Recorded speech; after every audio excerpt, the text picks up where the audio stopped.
All right, man. Let's talk about the Detroit Lions and the New York Giants. I mean, you heard some great things about the joint practices, and a lot of people say, "Well, I don't read much into that and all that," but I read something into it because I read something into it because simply, simply, Lions historically get killed in these things. I mean, remember Jeff Okuda getting baptized. Remember the Patriots coming here years ago and frying Jared Davis and Detroit Lions defense and stuff of that nature. But it says Lions versus Giants joint practice day, one observation, stand out on offense and defense. Look at the top performers. I mean, it's usually some usual suspect. Jameer Gibbs cooked the linebacker one on one drills. I don't read much into them. Only if the offense is not consistently winning one-on-one drills. Jameson Williams didn't consistently win his one-on-one drills. I think Dylan Drummond had some hiccups early. Jameson went 0 for 3 in one-on-one drills, and I'm just still sitting there thinking for Jameson Williams. Um, I don't think this was the right fit in the city of Detroit. I don't think Jared Goff is the right quarterback for him, and I just think the amount of pressure that they put on him. Um, the amount of pressure they put on him, I don't think it was I don't really think it was I don't think it was I don't think it was right. It was the right fit for him. And I say that because uh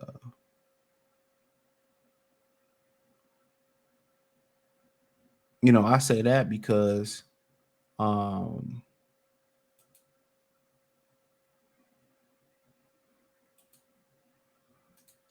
I just say that because it just don't seem like the right fit. You move up, get a guy coming off another ACL injury, another major injury. It's hard. So, I mean, it don't like it work. So, say if an offensive personnel knows with no Frank Ragnow, Jonah Jackson, Lions inserted Graham Glasgow center, kept high time tied to him. At right guard, at left guard, the Lions split time between Coyote whoever and Darren Puello with the first team reps. The rest of the first team offense has been has been it first team offense it first the rest of the first team offense is what it is, has been for the most of camp. David Montgomery as the lead back with some Jameer Gibbs in the mix, Amon Ra, Josh Reynolds, Khalif Raymond as the wide out, a mixture of Brock Wright and Sam Laporta at tight end.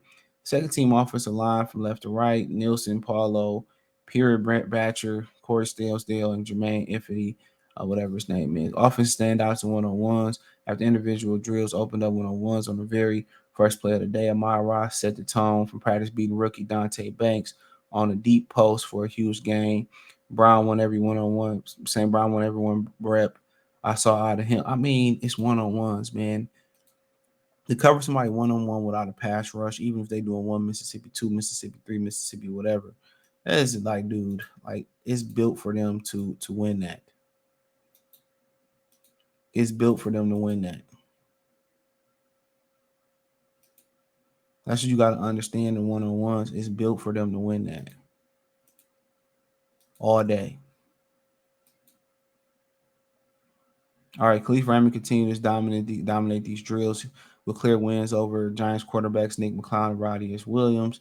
The chemistry still isn't there for Jameson Williams.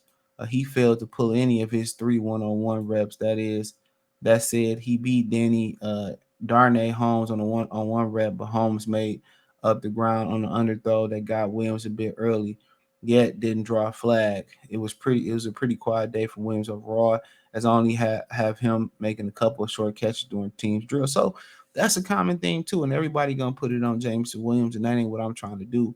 But one of the common themes is that even on that deep ball he caught in practice the other day, the Lions released after they trash talked him about having drops. They did that with Jeff Okuda last year too. Was that the balls are underthrown, bro? He got to stop to catch those balls.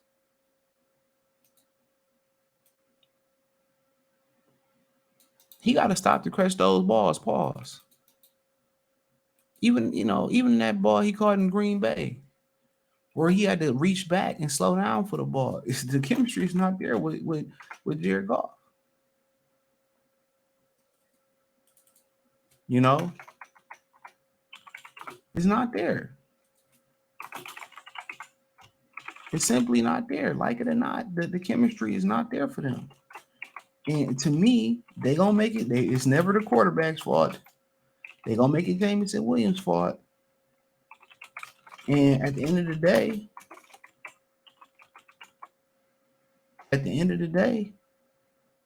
um, Jared Goff just can't get on the ball down deep down the field. And that's what it boiled down to. Jared Goff just can't get him the ball. That dude got to stop and reach back to catch the football. You know, but hey, let's keep going.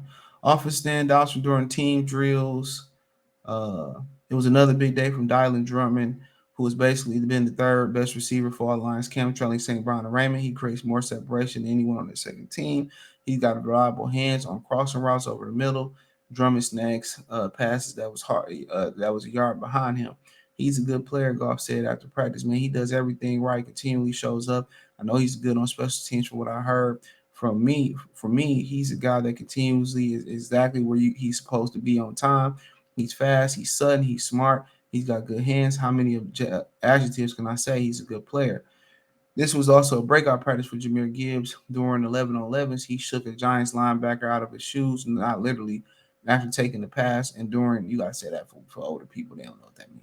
And during the red zone drill, he scored 2 touchdowns on the first with the first team offense. The Lions ran a play action rollout. Gibbs was the wide receiver in the flat for an easy score. The second with the twos, the Lions ran a screen that was both well blocked, well and fooled the Giants defense. Gibbs exploded downfield for 60-yard touchdown. There was a flag on the play, but it's unclear what that call was. In general, I would say it was a very solid day in pass protection, with Goff having mostly clean pocket, and that's with most of the starters being out. I didn't make a single note of Kayvon Thibodeaux disrupting the pass protection, but Dexter Williams did get the better of Darren Paulo for a would-be sack in the red zone. He won't be in the game much, hopefully. That said, the Giants were all over the Lions' run game on Tuesday. Whether the Lions were stretching the perimeter, running up the gut, there was little room for Gibbs and David Montgomery on the ground, and you had a lot of backups in there too. So backup center, backup guard. So that's to be noted. Marvin Jones had his back practice at camp, holding an impressive. I don't even want him on the team. I ain't talking about him. He old as shit. I like him though. He cool. Cleve Raymond had what may have been the punt returns. So that good. Keep on for release. He signed Trey Quinn. He got a little quickness on his release. Defensive personnel notes. 2 minor notes to make in the first team defense. For one, Derek Barnes got a little bit more time with the ones. Rookie Jack Campbell slid back with the twos alongside Michael Rodriguez. Campbell still got reps with the first team, but Barnes continues to impress and earn time with the starters. Derek's playing really fast. Allen only said after practice he's putting the work in the past few years. To me, he's becoming more of a complete player as far as running coverage. Additionally, Brian Branch becoming more and more of a feature with the starters. It moved C.J. Gardner to safety and Tracy Walker more to the second team defense.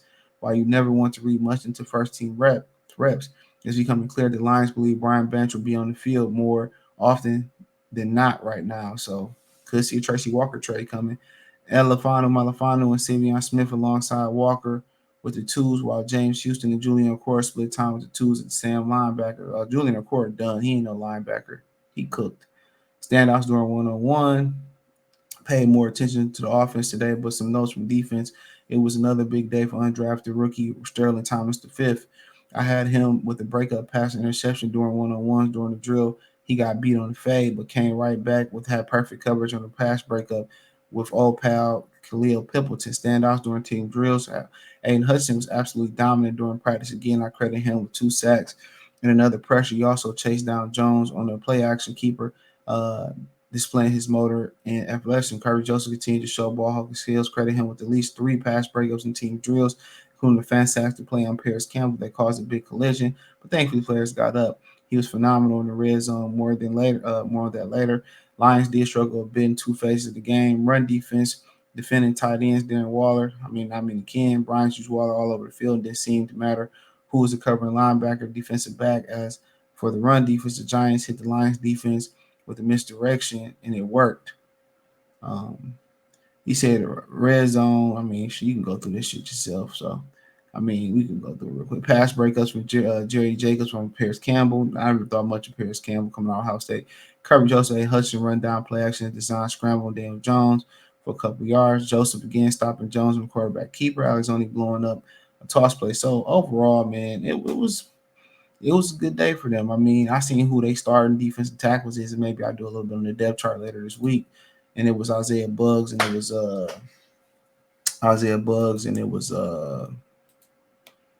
Jesus Christ, and it was and I think Ali McNeil. I ain't really care for that, to be honest.